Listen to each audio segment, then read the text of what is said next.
ሰላም ቤተሰቦች እንዴት ናችሁ? ደህና ናችሁ? እኔ ደህና ነኝ። ክብር ይስፋ ብያለሁ ለባለቤቱ። ቤተሰቦች ዛሬም እንደተለመደው ለእናንተ አነጋጋሪና ወቅታዊ የሆነ ቪዲዮ ይዤላችሁ መጥቻለሁ። በተለይ ደግሞ ዛሬ ይዤ የመጣሁት ቪዲዮ በእነዚህ ባለፉት ሳምንታቶች ውስጥ መነጋገሪያ የነበሩት አንድ ነገሮች እንነጋገራለን። እንግዲህ ለቻናሉ አዲስ የሆናችሁት ደግሞ ሰብስክራይብ በማድረግ ፋሚሊ ሁኑ ስል እኔ ከዚህ ጋር በትህትና ጠይቃችኋለሁ። ቤተሰቦች ቪዲዮ ላይክ ማድረግ እንዳይረሳ። ወደ ቪዲዮቹ እንገባለን።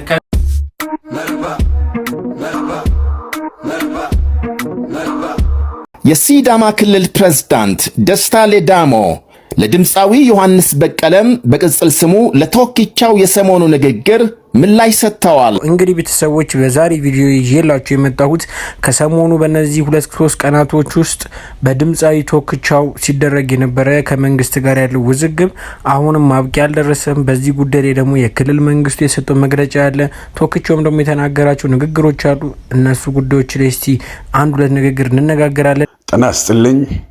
ይድረስ ለኢፌዴሪ ጠቅላይ ሚኒስትር ዶክተር አብይ አህመድ። እኔ አርቲስት ዮሐንስ በቀለ ወይም ቶኪቻው እባላለሁ። እነዚህን 2 ሳምንቶች ሰሞኑን በማህበራዊ ሚዲያ ላይ በአንዳንድ ነገሮች የሲዳማን ህዝብ በደልና የፍትህ መጓደል ይዤ በሚዲያ ላይ ሰሞኑን እየተንቀሳቀስኩ እገኛለሁ።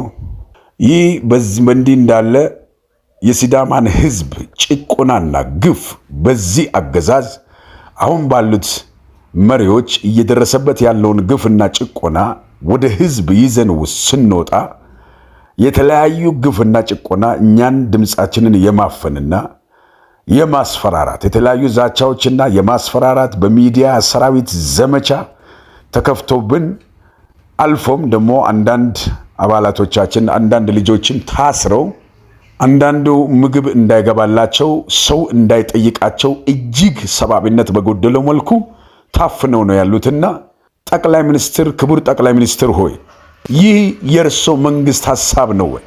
ይህ የእርሶ መንግስት ሐሳብ አይደለም ብለን እናምናለን። ነገሮችን እያየን ነው፣ ብዙ ነገሮችን እያየን ነው። ይህ የእርሶ መንግስት ሐሳብ ነው ወይ? ይህ የብልጽግና ሐሳብ ነው ወይ?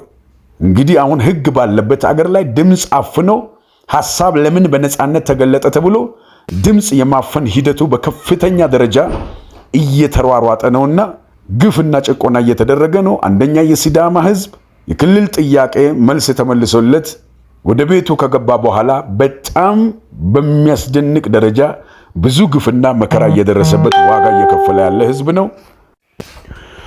ብር በገፍ እየተበተነ ነው። እንግዲህ እውነትን ለመደበቅ ብር በገፍ እየተበተነ ነው። ከእንደገና እያንዳንዱን ስፍራ በጎሳና በዘር ይዘውታል። በዘመድ እንዳለ እያንዳንዱን የስልጣን እርከን በጎሳ በዘመድ ይዘውታል። እነሱን ሐሳብ ለማስደገፍ የነሱን ሐሳብ ከፍ ለማስደረግ እንዲሁ ብር በገፍ እየመደቡ በገፍ እየሰጡ ነው እና ባኮትን እንግዲህ ቤተሰቦች የሲዳማ ህዝብ ላይ ብዙ ነገር ደረሰ በማለት ድምፃዊ ቶኪቻው እንግዲህ የተናገረው ነገር ሰምታችሁታል። በዚህ ጉዳይ ደግሞ የክልሉ ፕሬዝዳንት ያው የሰጡት መግለጫና መልስ ደግሞ አለ። ስለዛ ጉዳይ እስቲ እንሰማለን ከራሳቸው አንደበት። እኔ በመሰረቱ ቶኪቻ ሲዳማን ያውቃል ያላስ የሲዳማ ቋንቋም ተቀብለው በሲዳምኛ መዝፈኑ ነው እንጂ ሲዳማ ውስጥ ኖሮ የሲዳማ ስነ ልቦና አውቀው ሲዳማ አሁን ያለው ሁኔታ ተረድተው ለሲዳማ ችግር መፍትሄ ለመሆን የተነሳ ሰው ነው ብዬ አላስብም። ቶኪቻን እውነት ለመናገር 30 ኪሎ ሜትር ከሐዋሳ አይኑን አስረን ወስደን የሆነ ቦታ ላይ ብናወርደው ተመልሶ መንገዱን አውቆ ሐዋሳ ይገባል ብዬ አላምንም። በችግሩ ጊዜ እኮ አለሁልህ ያላለ አርቲስት ይሄ በትግል ጊዜ አይደለም። በትግል ጊዜው እንኳን ቢደበቅ በሰላም ጊዜው እንኳን እትብቱ ስሜቱ ለሲዳማ ያን ያህል ስስ ነው ያሟል ብዬ ማለሰብ። ሌላው ቀርቶ በቅርቡ የሆነውን እንኳን ክስተት እንመልከት። ባለፈው ክረምት ሲዳማ ክፍል የሆነው ወንሾ አካባቢ ተራራ በመናዱ በርካታ የዛ አካባቢ ሲዳማዎች ተጎድተውብናል። ያንን ጉዳት አስመልክቶ እንኳን እኔን ያላጽናና በሲዳማ ለቅሶ ላይ ያልተገኘ አብሮ ያላለቀሰ ደርሶ ማጽናናትና ማልቀስ ትልቅ ነገር እንኳን ከሆነ ባለበት ቦታ አሁን በሚጮኸው ሚዲያ ነፍስ ይማር ብል ትልቅ ሲዳማነት ነው። ሲዳማነት ብቻ ሳይሆን ሰብአዊነትም ነው። በርካታ ሲዳማ ያልሆኑ ኢትዮጵያውያን ይሄንን ብለዋል።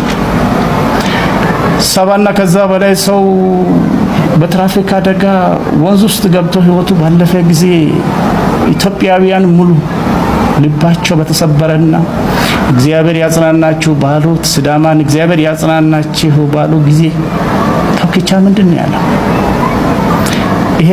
ይሄ ክስተት መከሰቱን ያውቃል ወይ ብለን እንኳን እስክንጠረጥር ድረስ ጉዳዩ አልነበረም። በእንዲህ አይነት ህዝብ ከዳር እስከ ዳር በሚያለቅሰው ጉዳይ ላይ እንኳን የማይገኝ የህዝብ ውግንና በዚህ ደረጃ ያጣ ሰው ዛሬ ላይ የህዝብ ተቆርቋሪ ሆኖ ህዝብ ተበደለ ብሎ ቢመጣ ከመሳቅ ውጭ ይህንን እንደ ቁብ ቆጥሮ ምላሽ መስጠቱም በጣም ጊዜ ማጥፋት ነው የሚሆንብኝና በአጠቃላይ እነሱ በዚህ በሚዲያ ያራገቡት ነገር መሬት ላይ የሚፈልጉት አይነት ውጤቱን እንዳላስገኘ ግልጽ ነው። ይሄ ከህዝብ ምላሽ አንፃር ተቀባይነት እንደሌለው ማረጋገጥ ይቻላል። እንግዲህ ህዝቡ በየምዕራፉ ምን አለ የምለው እናነሳለን። ከዛ በፊት ያነሱት ጉዳይ በሲዳማ ውስጥ ህዝቡ አልገዛው፣ አልፈለገው፣ አልተቀበለው። እንግዲህ ቤተሰቦች የህዝብ ድምጽ የሆኑ አርቲስቶች ብዙ ጊዜ ህገ ወጥነትን በመቃወም ለህዝቡ ድምጽ ሆኖ መንግስትን ብዙ ጥያቄ ሲጠይቁ በዘመናችን አስተውለናል። እንግዲህ ቤተሰቦች በዚህ ጉዳይ ላይ የመጀመሪያው አይደለም ቶክቻው በነገራችሁ ላይ። ነገር ግን በዚህ ጉዳይ ላይ ያሉን ሀሳብን በግልጽነት እንዲሁም ደግሞ በቀጥተኝነት ከሚመለከተው አካል ጋር በመነጋገር ለችግሮቹ መፍትሄ በመፈለግ ሰላምና ፍቅርን እንዲሰፍን በአካባቢው የተቻላቸውን ነገርን ቢያደርጉ እዛ አካባቢ የሚኖሩ ሰዎችም ደግሞ ነገርን ታግሶ እንዲሁም ደግሞ አስተውሎ ነገሮችን በማድረግ እንግዲህ ሰላምና ፍቅር የሆነችን ከተማ መስራት ይችላል። ስለዚህ በዚህ ጉዳይ ላይ ከዚህ ጋር እንደዚህ ብዬ ሀሳቤን አካፍላችኋለሁ። እናንተም ደግሞ ያላችሁን ሀሳብና አስተያየት ኮሜንት ሴክሽን ላይ አጋሩኝ። ለሀገር የሚሰጡ አቃን በተግባር በማሳየት ደረጃ ትልልቅ ሰዎች በጣም ኃላፊነት አለባቸው ብዬ አስባለሁ እንደ ግለሰብና ከነዚህ ሰዎች መካከል ኖርማል የሚታወቁ ሰዎች በሏቸው የመንግስት ሰዎች፣ ግለሰቦች፣ ተቋሞች፣ የመንግስት ባለስልጣናት በተለይ በጣም ትልቅ ኃላፊነት አለባቸው። ብዙ ጊዜ ሲደረግ ማላየውን ነገር ስላየው በጣም ተገርሜያለሁ። ለማመስገንም ጭምር ስለፈለኩ ነው። እኚህ ሰው እንግዲህ የሀገሪቱ በጣም ትልቁ ባለስልጣን ናቸውና በአብዛኛው አሁን በተያዘው አካሄድ ብዙ አፍሪካ ሀገር እኛን ሀገር ጨምሮ ትንሽ ባለስልጣናት በትንሽ ደረጃ ያሉ የሚሰሩ በእኛ ሀገር የወረዳ አመራር ሳይቀር ልጆቻቸውን ውጭ ሀገር እየላኩ የሚያስተምሩበት እችን ሀገር ዋጋ እንሰጣታለን አንሰጣትም የሚለው መልእክት ነው ከጀርባ ያለው። በነገራችን ላይ ልጅ ውጭ ልከህ ስታስተምር እዚህ ብትማር ጥሩ ትምህርት አታገኝም በሚል ነው። ጥሩ ትምህርት እንሰጣቸዋለን፣ ጥሩ ነገር እንሰጣቸዋለን በሚል ደግሞ ሌላ አይነት አድሚኒስትሬሽን እየተደረገ በተግባር ግን ልጆቻቸውን የራሳቸውን ሰዎች በሀገሪቷ ሪሶርስ የሚያስተምሩና በሀገራቸው ከፍተኛ ኩራት የሚሰማቸው ሰዎችን ዝቅ ብዬ ማመስገን እፈልጋለሁ። እሳቸው ራሳቸው ምስሉ ላይ እንደምታዩት ነው። እቺ ሀገር አስተምራቸው እዚህ ተምረው እዚህ ተመርቀው አሁን ያሉበት ደረጃ ላይ ደርሰዋል። ስለዚህ ልጆቻቸውን እዚህ ሀገር ቢማሩ ኢትዮጵያንም ፕሮቫይድ ማለት ትችላለች ብለው አምነው ስንት አይነት ኦፕሽኖች እጃቸው ላይ ያላቸው ልጃቸውን በዚህ ሁኔታ በክብር ሲያስመርቁ ሳይ እጅግ ደስ አለኝ። በእውነቱ ከፍተኛ ኩራት ተሰምቶኛልና የአመራረቁ አቀማመጧ ስለመጨረሻ ነው ደርባባ አመራረቅ እሳቸው እንደዚህ ነው ኩራት። በነገራችን ትልልቅ የመሰልጠን ጫፉ ነው ለብዙ ሰዎች ለብዙ ግለሰቦች ጭምር ለተለያዩ አመራር ሰዎችም ትምህርት የሚሰጥ ነገር ነው። በጣም አርአያነት ያለው ነገር የሰሩት እንደ ቀላል የሚታይ አይደለምና ከፍተኛ ክብርና ምስጋና ለመስጠት ፈልጋለሁ በዚህ ጉዳይ ላይ። ሌሎቻችሁም ደግሞ ብዙዎቻችሁ እንደምትማሩበት ተስፋ አደርጋለሁ። የሰለጠነ ማህበረሰብ የሚያደርገው እንደዚህ ነው። አውሮፓውያን ትንሽ አለ መቼም ከቡልጋሪያ እኮ እንግሊዝ ትበልጣለች። ግን ቡልጋሪያውያንም ልጆቻቸውን ቡልጋሪያ ያስተምራሉ። እንግዲህ እንትኖችም ልጆቻቸውን ያስተምራሉ። ባለስልጣኖች ትልቆች አርአያ መሆን ያለባቸው ሰዎችና ክብረት ይስጥልን። በእውነት በጣም ትልቅ ነገር ነው የሰሩት። የተከበሩ አቶ ደመቀ መኮንን ሰርፕራይዝ በጣም ደስ ብሎኛል። በነገራችን ኢትዮጵያ ገዘፍ አድርጎ የሚያስባት የመንግስት ባለስልጣን ሳይ ደስ በጣም ክብር ኩራት ነው የሚሰማኝና ያብዛልን እንደዚህ አመለካከት ያላቸው ሰዎች ለማለት ነው። እንግዲህ ቤተሰቦች ብዙ ወንጀለኛና እንዲሁም ሙሰኛ የሆኑ ባለስልጣናት ባሉበት ደግሞ እንደነዚህ አይነት ደግሞ መልካም ትውልድን አናጭ የሆኑም ደግሞ ባለስልጣናቶች መኖራቸውን አንዘነጋም። ቤተሰቦች እንግዲህ እንደነዚህ አይነቶቹን ደግሞ ሳናደንቅ ማለፍ የለብንም። የፌደራል ፖሊስ ባወጣው እጅግ አስደንጋጭና አሳሳቢ ዜና ከፕላስቲክ የተሰሩ የሩዝ ምርቶች መሰራጨታቸው ተሰምቷል። ይህ ከፕላስቲክ የተሰራና አርቲፊሻል የሆነ ሩዝ በጤና ላይ ሊመለስ የማይችል ከፍተኛ ጉዳት ያደርሳል። የመራቢያ አካሎች ዲቨሎፕ ያላደረጉ ህጻናቶች ላይ ሆርሞንና የወር አበባ ከማዛባት አንስቶ ከበድ ሲልም እስከ መሃንነት የሚደርስ ጉዳት ሊያስከትል ይችላል። በዚህ ቪዲዮ ይሄንን ሩዝ መለየት የምትችሉባቸው አንድ ሳይሆን 5 የተለያዩ መንገዶች ተጠቅሟቸዋለሁ። ይሄ ቪዲዮ ለብዙ ሰዎች ስለሚጠቅም እባካችሁ ሼር አድርጉት። የመጀመሪያው ሩዙን በቀጥታ እሳት ላይ ማቃጠል ሲሆን እንደ ፕላስቲክ ከጨሰና ከሸተተ በፍጥነት ያስወግዱት። ሁለተኛው የመለያ መንገድ ሩዙን በውሃ ውስጥ መጨመር ሲሆን ሩዙ ከተንሳፈፈ ትክክለኛ አይደለም ማለት ነው። ሶስተኛው መንገድ የተወሰነ ሩዝ ወስደን በመውቀጥ ሲሆን ሩዙ በቀላሉ ከተሰባበረና ከደቀቀ ትክክለኛ ሩዝ ነው። የሚተጣጠፍና ለመስበር ከከበደ ግን የፕላስቲክ ሩዝ ነው ማለት ነው። አራተኛው መንገድ የተወሰነ ሩዝ በመቀቀል እንዲበላሽ በመውቃት ቦታ መተው ሲሆን ትክክለኛው ሩዝ የሚበላሽና ሻጋታ የሚወጣ ሲሆን የፕላስቲክ ሩዝ ግን አይበላሽ። የመጨረሻውና አምስተኛው መንገድ በሽታ ሲሆን ሩዙን በመናሸተው ጊዜ ከተፈጥሯዊ ሽታ ወጣ ያለና የፕላስቲክ ቃና ካለው ይጠንቀቁ። እንደዚህ አይነት የትም የማይሰሟቸው የጤና ምክሮች በቀላሉ ወደ እናንተ እንዲደርስ ይህንን ቻናል ፎሎ ማድረግ እንዳይረሳ። በየቢሮ ግድግዳችሁ ላይ የኔን ፎቶ አትለጥፉ፣ እኔ አገልጋያችሁ እንጂ አምላካችሁ አይደለም ያሉት የሴኔጋሉ ወጣቱ ፕሬዝዳንት አነጋጋሪ ሆኗል። ባሴሩ ዲሞዬ ፋዬ ይባላል። እኚህ ፕሬዝዳንት ታዲያ አነጋጋሪ ንግግር ፖስትም አድርገዋል። እሳቸውም ይህንን ብለዋል። እኔ የሴኔጋል ፕሬዝዳንት አገልጋይ እንጂ አምላካችሁ አይደለሁም። ስለዚህም ፎቶን በየቢሮአችሁ አትለጥፉ፣ አንድ ነገር ግን አስቡ ብለዋል። የቤተሰቦቻችሁን ፎቶ በየቢሮአችሁ ለጥፉ። እቺን ሀገር ስታገለግሉ፣ ውሳኔ ስታስተላልፉ ትክክለኛ ውሳኔ እንደምትወስኑም እርግጠኛ ሁኑ። ያ ካልሆነ ግን ሀገር የሚያፈርስ ቤተሰብ አባል እንደሆናችሁ ቆጥራችሁ ማሰብ አለባችሁ። ለራሳችሁ ሳይሆን ለቤተሰቦቻችሁ አስቡ ሲሉም ተናግረዋል። የሴኔጋሉ ፕሬዝዳንት ንግግር እንዴት አያችሁት? ኮመንት ላይ ሐሳባችሁን አስቀምጡልኝ። ይህ የሚኖረው ሰላም።